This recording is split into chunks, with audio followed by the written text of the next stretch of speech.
This podcast is a Radio Mike original production. Head to radiomike.com.au to find out more.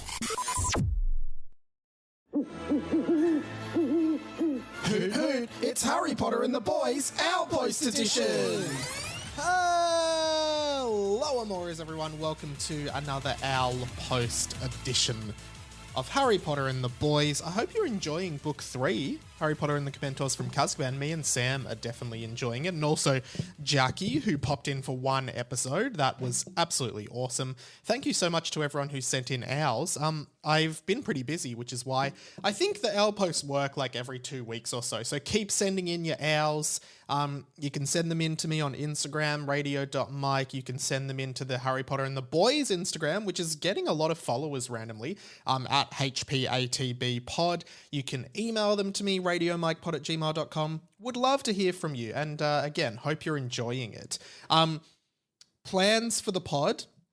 Sam and I, you may have heard on the pod, have had a very, very brief discussion about doing another live show. Honestly, gotta say, that live show was awesome. Cannot believe I did it. I was so nervous. And looking back, I'm like, oh yeah, I just did that. Was really fun. And I hope everyone who came enjoyed it. We are planning on doing one sort of towards the end of the year, well after I've gotten back from Europe. So, keep early December kind of free for another live show. It will be in Melbourne, of course, but if enough people from Sydney say, hey, Mike, do a live show in Sydney, we will consider it. Well, I will. I don't know if Sam will. And yeah, I'd love to see you all there. It was a real success the first time. So there's that. Of course, I am going over to Europe, and the plan is to bulk record sort of 4 episodes of this show. Well, actually, yeah, there'll be 4 weeks that I will be gone for. So yeah, that's the plan.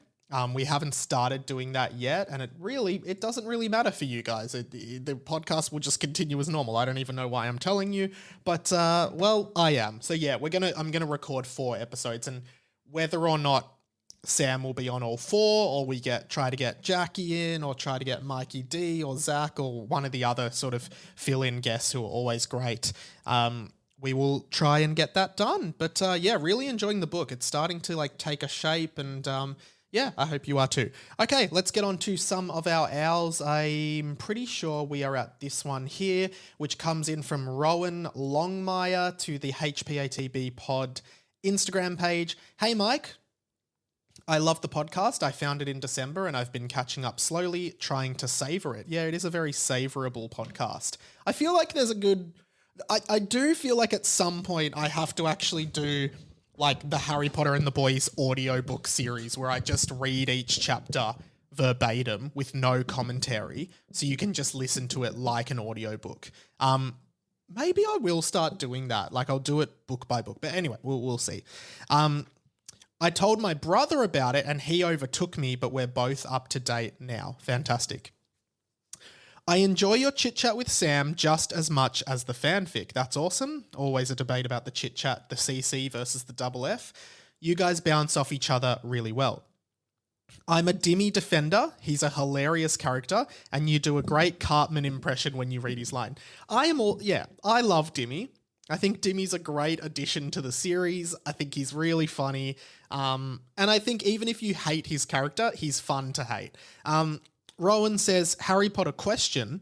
What are your thoughts on the rock band that plays during the Yule Ball in the Goblet of Fire movie? I find it a bizarre change of theme. It doesn't really fit into the magical, old-fashioned setting of the magical world. Yeah, I know what you mean. It's the scene in the Yule Ball where the Weird Sisters play, which I'm pretty sure... Let me actually just look this up. The Weird Sisters Harry Potter actors, because I think it's some members from Radiohead. No, okay, so it's a bunch of it's Jarvis Cocker of Pulp, the vocal, that's a real band. Johnny Greenwood of Radiohead, Jason Buckle of All Seeing Eye, haven't heard of them, and Steve Mackey of Pulp. Yeah, so they actually got some real rock band people to jump on for that, which was really cool. What do I think of it? I think me and Jack Post talked about this at one point when he was on the show ages ago about how, yeah, it kind of is this weird thing, but it does happen in the books from what I remember. Like they do play. And I think, I don't know, it's kind of like the thing where the Nick Cave song plays in the Harry Potter and the Deathly Hallows Part 1, and Harry and Hermione just dance to Nick Cave in the tent, which obviously didn't happen in the book. I think, I definitely think it pulls away a little bit. Like, it does break some of the magic of it, but to be honest, I like that there's a wizard rock band, and I like the song they sing, Can You Dance the Hippogriff? That's I really like, Can You Dance the Hippogriff? Can you dance like a hippogriff? And you see, I wonder if there's a full version of that song. You see like Professor Flitwick being like passed around, like crowd surfing, I guess. I don't mind it. I actually find it really, really fun. And yeah, I do think the Goblet of Fire movie retrospectively is one of the worst ones. I'm not sure why. I just found it really cringe when I was rewatching it recently. A lot of like weird cringe stuff happens. Got one in, I didn't save your name, apologies, but I think in one episode me and Sam were talking about gang bands with gang in their name. Maybe it was Cool and the Gang for Celebrate Good Times. And this person wrote in, best gang band is Bloodhound Gang, without question. Such a frustrating segment as well, with neither of you knowing the Sugar Hill Gang. Keep it up, Mike. Top-notch content. Cool. Thank you. Dylan Korbman sent in an owl. He said, hey, Mike, I think this came through to radio.mike on Instagram. Send in an owl, guys. Help build the show. Says, hey, Mike, love the Harry Potter pod first of all. I just came back from London and I have to say Harry Potter World was insane. You're going to love it there. We spent a solid 4 hours there, and it felt like we could have spent a couple more hours easily, but we had other plans after. I have been informed by various commenters across the internet that it is not, in fact, in London. It is in Watford, and you have to take a train up there. So apologies to all people that I misattributed it to London. But I guess what I was saying was I'm going to be based in London and I'm going to go to Watford for the day to do this. He goes on. It was more about the sets and costume, etc., rather than rides or anything like that, but still blew my mind away. Once again, love the pod and keep it up. Yeah, I mean, I've got the Harry Potter ride experience in Osaka and highly recommend everyone go to Universal Studios wherever you can in the world. I've only been to the one in Japan. But also, I want to go back to the one in Japan because they've just opened the Super Nintendo world there with like the Mario Kart ride as well. God, I'm such a nerd, but I love it. But yeah, I cannot wait. September 26th, I think, is when I'm there, or maybe the 27th. But yeah, it is going to be so much fun. I can't wait for that. Also got one in, of course, from official correspondent of the show, Amy. Thank you, Amy. She has given her thoughts, which we always love. Please send in your thoughts of chapters as they come along, Amy. Hey, Mike. Sorry I haven't written in a few weeks. Here are some of my thoughts from the past few episodes. I loved chapters 7 and 8 with all the falling from the sky, retrospective storytelling, and the Piano Jones storyline. Yeah, Piano Jones was a great moment. Also, I feel like we glossed over the fact that Dimmy is living in the orphanage. Yeah, interesting, because Dimmy, of course, always talks about his dad and all the amazing stuff that his dad does. But yeah, I mean, he's living in an orphanage. We didn't really hear from that. In the books, it's not. We talked about the line in the movie Dumbledore's Got Style. Amy clarifies in the books, it's not Kingsley Shacklebolt that says that, but Phineas Nigellus Black, and I guess that's the painting of him, who says you may not like him, but you can't deny Dumbledore's got style. The night bus is a triple-decker, and it doesn't just magically know if a witch or wizard is stranded. They have to put their wand hand out as if they were trying to hitchhike. Yeah, that's another one that a lot of people on the internet were very kind enough to clarify for us. So thank you very much, Amy, for also clarifying in a polite way. Lots of people on the internet being like, these guys don't fucking know anything. And you know what? I forget everything about Harry Potter. I'm rereading Goblet of Fire, really enjoying it. The scene in the cemetery in the book is super scary. I think it's when Voldemort comes back and Peter Pettigrew, and like even when Peter Pettigrew kills Cedric, like very, very scary stuff. Amy goes on. I can't believe Jordan Borden came back as an actual character. Yeah, me too. He appeared in the second book as a new catchphrase Hagrid was trying out.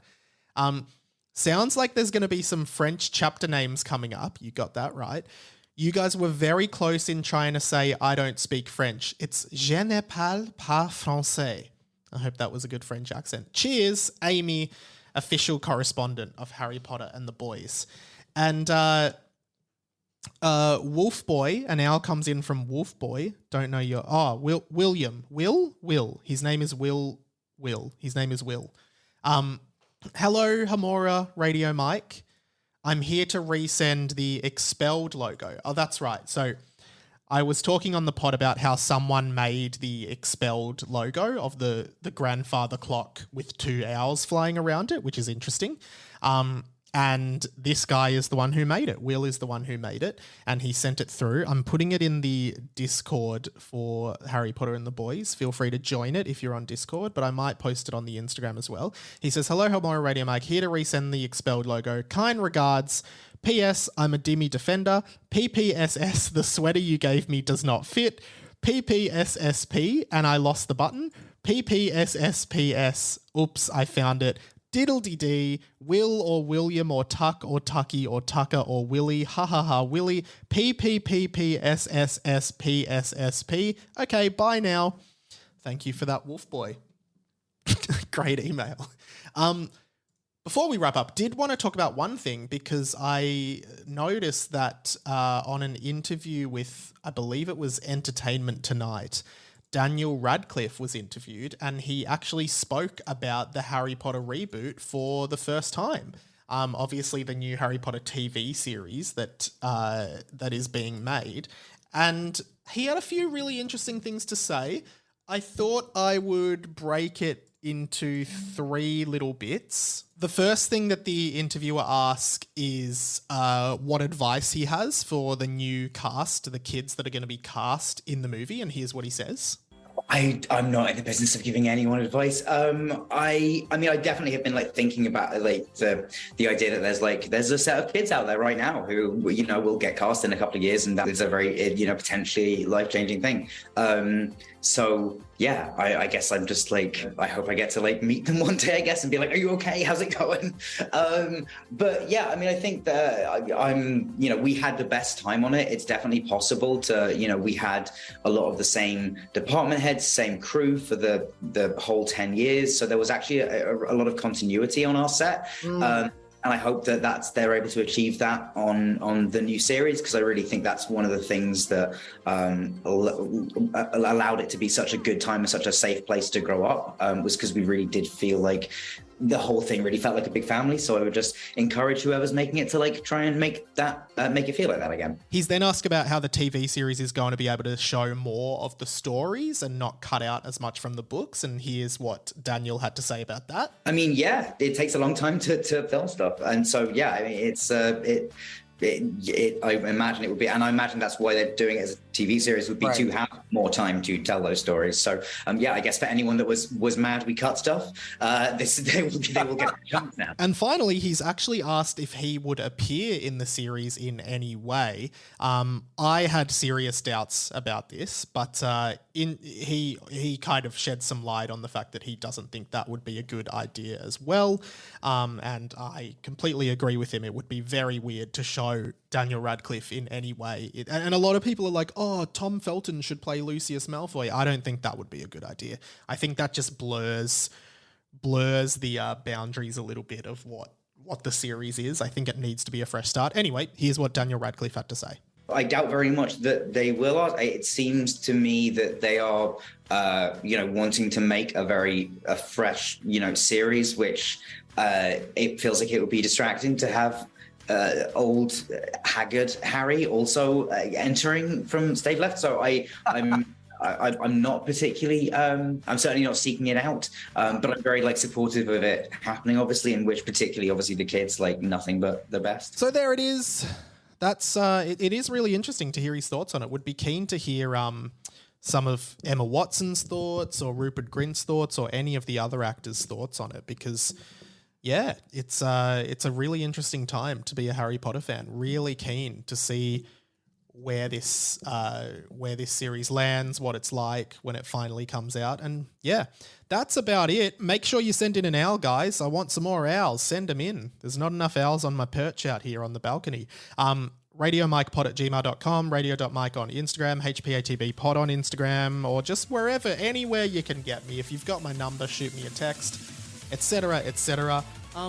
That's about it. Goodbye, Hamoras. See you next week for the full ep.